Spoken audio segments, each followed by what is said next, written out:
We're at the Brighton City Baths in Brighton on a windy day, I might say, and I'm speaking with Councillor John Locko. John, I believe that you have been one of the instigators and in fact one of the people that has pushed for the reopening or the restoration of the Brighton City Baths. Could you tell us a bit about that, John? Well, Bob, that's so. I've been a swimmer at the Middle Brighton Baths over the years. We lost a set down at South Road and there was a resolution in the Brighton Council that when we lost that set, this set here at Middle Brighton would be kept in a first-rate way. It occurred to me around about the summer of 80-81 there was nothing first-rate about the Middle Brighton Baths, so myself and a number of friends decided to seek the restoration of the baths.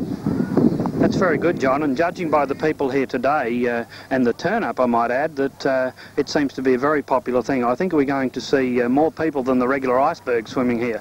Well, I think that'll be the case, Bob. I mean, throughout this century there's been any number of sets of seawater baths around the bay, and we're now standing outside the front of the last remaining set. Throughout the 50s, 60s and 70s they were very, very popular, attended by 10 to 12, 15,000 people a day. They're a magnificent seawater facility, and you're right that, you know, boom times are ahead for Brighton Baths. That's very good, John, and we would like to see these baths used, of course, and the money that's been expended, of course, on these baths, and it's great to see the people of Brighton actually using them.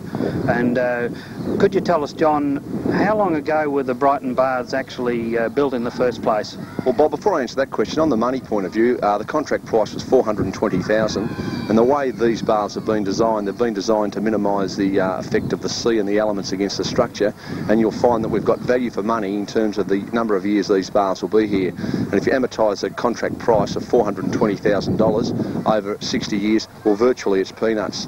And to answer your question, Bob, the concept of the sea baths has stood here since 1881, and that set was destroyed in 1904, destroyed again in 1936, and rebuilt today in 1986.